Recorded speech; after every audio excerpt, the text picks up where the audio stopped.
का विषय है। प्रदेश के अंदर जंगल राज कायम हो चुका है। अपराध में हरियाणा नंबर 1। और ये हम नहीं कह रहे, गृह मंत्रालय के national bureau of crime report का जो रिपोर्ट है वो उसके आंकड़े बताते हैं कि आज महिलाओं के ऊपर अपराध में और अपराध दर में हरियाणा देश में जो सबसे आगे राज्य है उनमें से एक हरियाणा है। दंदनाते हुए क्रिमिनल किस्म के लोग घूम रहे हैं, गोलियां चलाते हुए। पीछे हमने फरीदाबाद में देखा कैसे हत्याएं हो रही हैं, बहन बेटियों की के अपहरण के प्रयास हो रहे हैं, फिरौतियाँ मांगी जा रही हैं।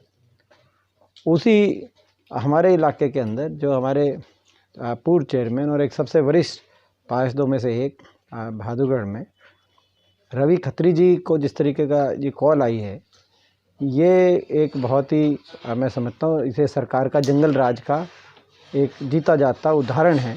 जंगल राज किस प्रकार से हरियाणा में कानून व्यवस्था बेखौफ क्रिमिनल किस्म के लोग इस तरह की वो कर रहे हैं।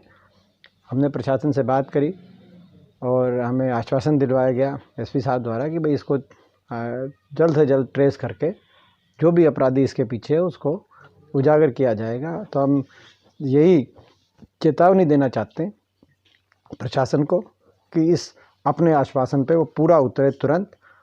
अब और ज़्यादा हम इसमें इंतज़ार करने का कई गुंजाइश हमारी नहीं बची।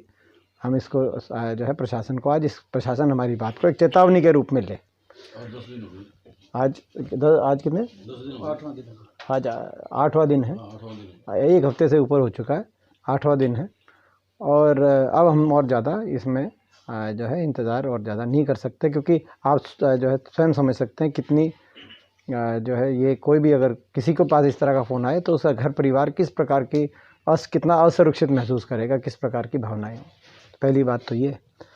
दूसरी बात, आज संविधान दिवस है और संविधान दिवस के उपलक्ष्य में जो है पूरे देश के अंदर संविधान की जो बातें हैं उनको याद किया गया। जो संविधान के अंदर जो आदर्श हैं, जो मूल्य निहित हैं, जिनके आधार पर संविधान बना है, उन बातों को आज पूरे देश के अंदर स्मरण किया गया। मगर हरियाणा सरकार एक ऐसी सरकार निकली जिन्होंने संविधान के अंदर जो मूल सिद्धांत है, लोकतंत्र के अंदर स्वतंत्रता इस बात की कि कानून कोई सरकार बनाए तो अगर किसी को पसंद ना आए या कोई सरकार काम करे तो उसके विरोध में भी कोई कह सकता है। ये एक स्वतंत्रता दी गई है लोकतंत्र के अंदर।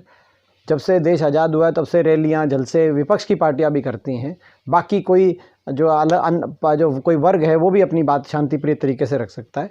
मगर हरियाणा की सरकार ने किसानों के उस अधिकार को छीनने का आज काम किया, संविधान को तार-तार करने का काम किया। किसान शांतिपूर्ण तरीके से 3 कानूनों का विरोध कर रहे हैं, ख़ास तौर पे जिनका प्रभाव हरियाणा और पंजाब के किसान पे सबसे डायरेक्ट उसका प्रभाव पड़ा 3 कानूनों का। और उनकी जायज़ मांग को आगे रख रहे हैं, जिसका हम भी समर्थन करते हैं, एमएसपी की जायज़ मांग को। मगर उनको उस अधिकार से वंचित रखा गया। पूरे प्रदेश को छावनी के रूप में आज तब्दील कर दिया गया। अलग अलग जगह बैरिकेड और पुलिस और जो है सैनिक बलों का आज को नियुक्त किया गया। कहीं जो है लाठीचार्ज की बातें आ रही हैं, कहीं वाटर कैनन से पानी की बौछार मार के किसानों की आवाज़ दबाने की कोशिश हो रही है। किसानों की आवाज़ ऐसे नहीं दब सकती। और दिल्ली किसी की नहीं, दिल्ली किसकी है? दिल्ली सभी की है। किसी को भी दिल्ली में जाने का अधिकार है।